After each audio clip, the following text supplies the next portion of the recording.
199. Good morning, students. Today I have come up with a new chapter. The chapter name is How to Tell Wild Animals, written by Carolyn Wells. So you have to know about the poet. Who was Carolyn Wells? So Carolyn Wells was an American writer and her books were very famous because her books were written on the theme of mystery. Some of her famous books are The Story of Betty, The Jingle Bell. So now I will give you a short introduction to the poem How to Tell Wild Animals.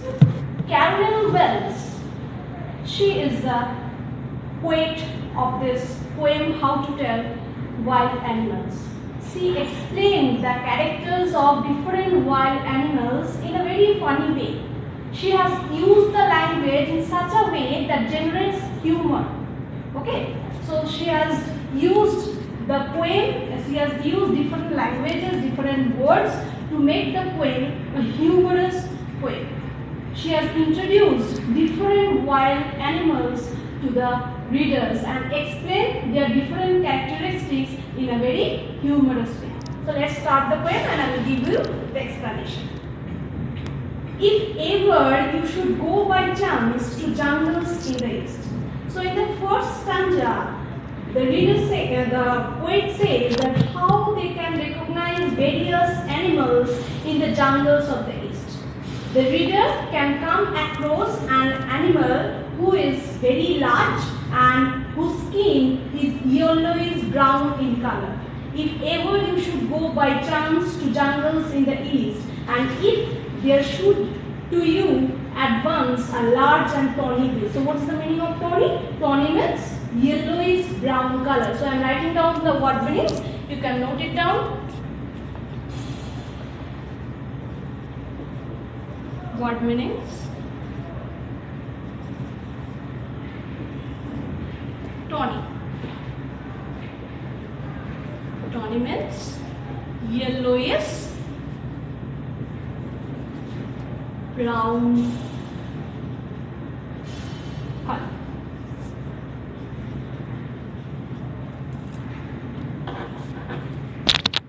So the reader can come across an animal whose skin is yellowish brown in color and the animal is also very large. If he roars at you as you are dying, so if that animal roars at you very strongly, very fiercely, then you can die out of fear. You will know it is the Asian lion.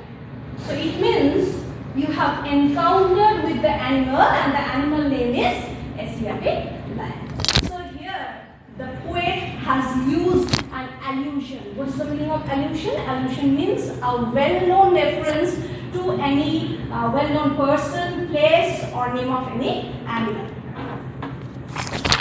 So the Asiatic lion would roar so fiercely which would kill a person with a roar. So in the first stanza, the poet has explained the characteristics of an Asiatic lion.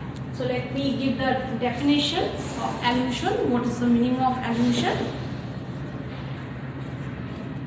Poet has used the allusion of Asiatic lion. This is the example. Allusion means well-known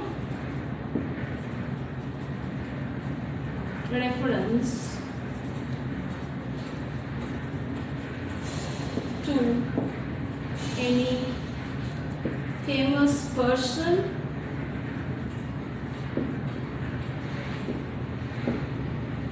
place or name of any animal or things.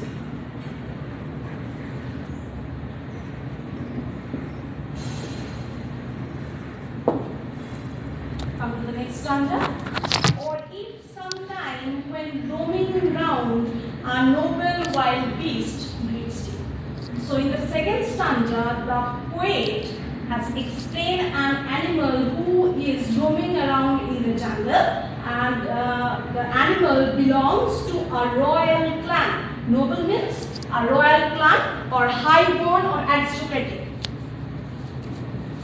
Noble means aristocratic.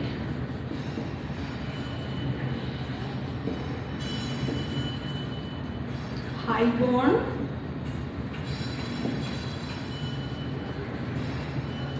So this animal belongs to a royal clan with black stripes on a yellow ground. So the color of its skin is yellow with black stripes. Just notice, if he eats you, this simple rule may help you learn the Bengal tiger to discern. Discern means to recognize or to identify. Discern means identify or recognize.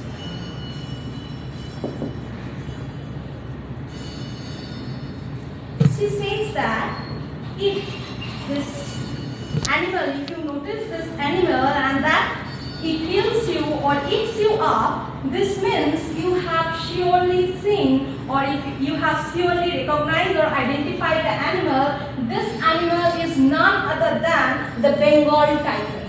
Okay? So here the poet has used a dark humor. So what is the dark humor here? The poet here explained the characteristics of the Bengal tiger, and he had also explained that if the tiger would eat that person, then it is of no use to determine that what and or which animal it is. So here in this stanza, the poet has used alliteration. What is alliteration? Alliteration means occurrence of the same sound at the beginning of the adjacent word. Roaming round, you can understand it. Roaming round, row sound is coming. So this is an example of alliteration. Okay, I am giving you the definition of alliteration. An occurrence of same sound at the beginning of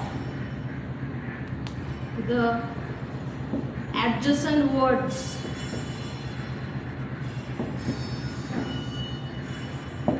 Okay, here example is roaming round. Roaming round. Row sound. Okay. Now come to the first stanza. If strolling forth. What is the meaning of strolling? Strolling means walking casually.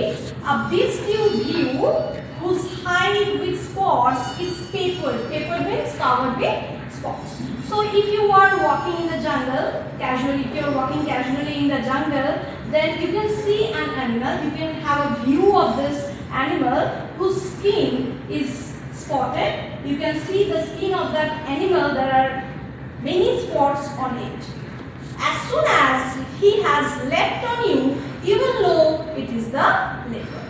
So this animal is so fast that it can jump towards you, and this jumping is an indication that it is none other than the leopard. It will do no good to roar with pain. He will leap and leap again. So it is of no use to cry out with pain because it will keep jumping on you. So this is the explanation of the poem. Now I will write down the word meanings.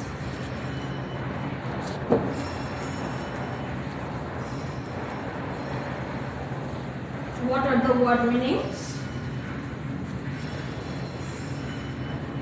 We have come across difficult words in this stanza. So,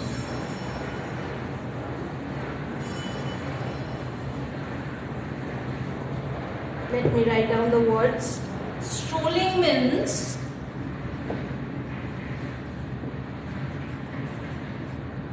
walking casually. walking casually.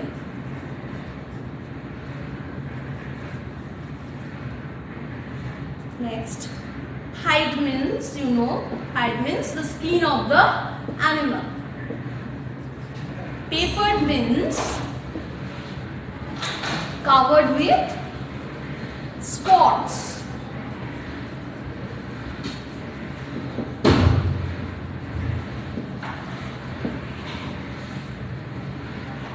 Leapt means jump towards.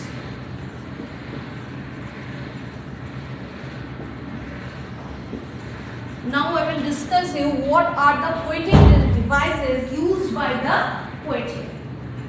So I have already given the explanation that if you are walking casually in the forest, you can see an animal whose skin is full of spots, and then you can identify that this animal is so fast that it would jump on you or it will jump towards you. Then you can identify this animal is none other than the leopard. It will do no good to roar with pain, so it will be of no use to cry out with pain, as it will keep jumping on you. So I have given again the explanation and I have written all the word meanings here. So what are the poetic devices used here? Already I have said what is alliteration. Again you will get another alliteration here in the third line of the third stanza. As soon as he has. So this is an example of alliteration. Alliteration. He has. Again 8 sound. He has. Okay. Next poetic device used by the poet is leapt.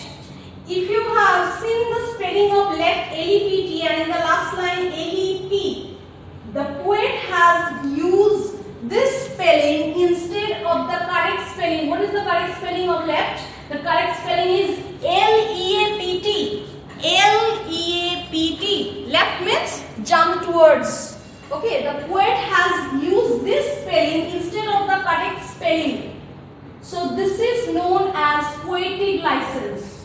Okay, so this is known as poetic license. I am writing down here. So this is poetic license. So what is the meaning of this? So the poet can use another spelling of the correct spelling of the word to create an poetic effect. Okay? So the poet can change the spelling used in the poem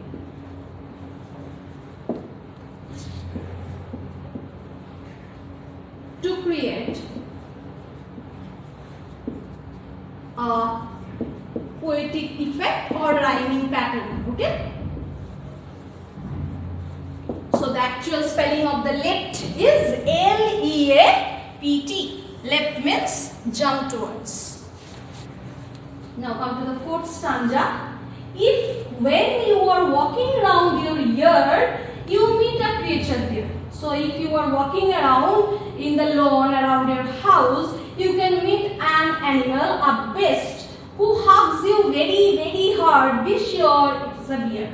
So if that animal hugs you very tightly, then you can identify, then you can come to know that it is the bear. If you have any doubts, I guess he will give you just one more careless. So he further adds that if you have still any doubts, then this bear would keep on touching you very gently. Okay? So this act will make you sure of his identity, and he will come to know that it is the bear.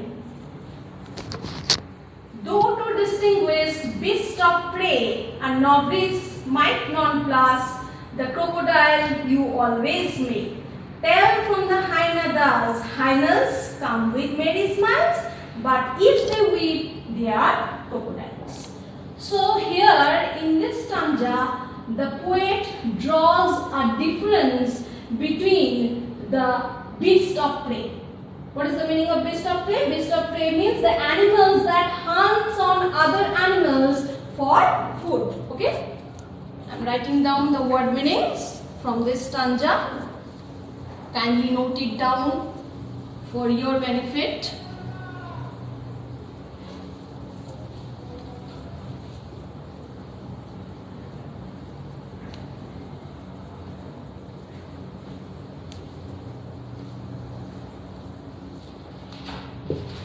Beast of prey. Beast of prey. What is the meaning of beast of prey? Animals that eat on other animals for food. So here the poet introduced two beasts of prey, and he had also told that the difference between these two beasts of prey, the crocodiles and the hyena. So the poet tries to help the readers by telling the difference between the crocodile and hyena, and both are beasts of prey. Hyenas come with merry smiles. So if you can identify an animal with a cheerful smiling face, then you can come to know that this animal is none other than the hyena. But if they weep, they are crocodiles. And if the animals are always in tears, then you can identify that these animals are crocodiles. So both these animals are very dangerous. And a person who is very new to a job in identifying the animals that hunt on other animals, then this person will get confused while they are distinguishing these animals. Novice means someone who is very new to a job, and nonplussed means very confused. Novice means someone new to a job. Nonplussed means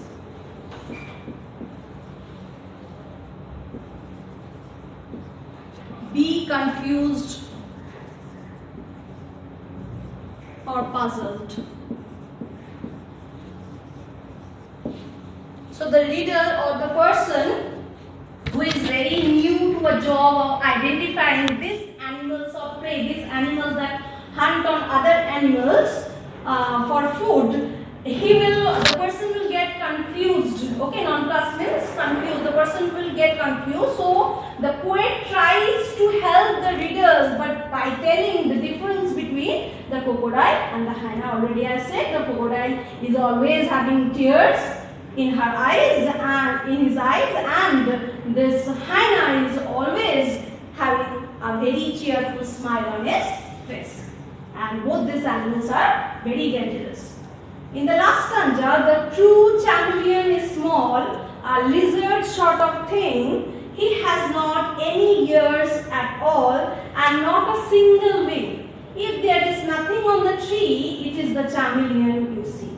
So in the last stanza, the poet has described the chameleon. Okay, the characteristics of the chameleon. The chameleon is a very small creature and it is just look like the lizard. But there is a difference between a lizard and a chameleon. A chameleon does not have any ear or a wing. If there is nothing on the tree, it is the chameleon you see. Moreover, chameleon has the ability to change its color according to the surface which it is sitting. So, if you see a tree and find nothing on it, this means that it must be the chameleon sitting on it. It has changed its color just like the color of the tree. So, here in this poem, the poet has introduced different kinds of animals with different characteristics in a very humorous way. Okay. So in the last two stanza, what are the poetic devices used? So a novice might non-plus. In the fifth stanza, you can get in the second line there is an example of alliteration. Alliteration, I have said, the occurrence of the same sound at the beginning of the adjacent word. Novice, non-plus. Okay. Example of alliteration. Example of alliteration. Novice, non-plus. Already I have said you the meaning. So this is an example of alliteration that you can get in the fifth stanza, and in the last stanza again there is an alliteration. He hasn't. He hasn't. He hasn't. Okay. So this is also an example of alliteration. So I have explained the poem, and I have also explained what are the poetic devices used by the poet in the poem. Now I will tell you what is the central idea, or you can say the message, or you can say the central theme of the poem. In this poem, How to Tell Wild Animals, written by Carolyn Wells, the poem revolves around, this is a humorous poem, and the poem revolves around something or some dangerous way to identify the wild animals, and the poet has used it in a very funny way, in a very humorous way. So we can conclude that the poem is a humorous. Until next time, keep practicing, keep learning.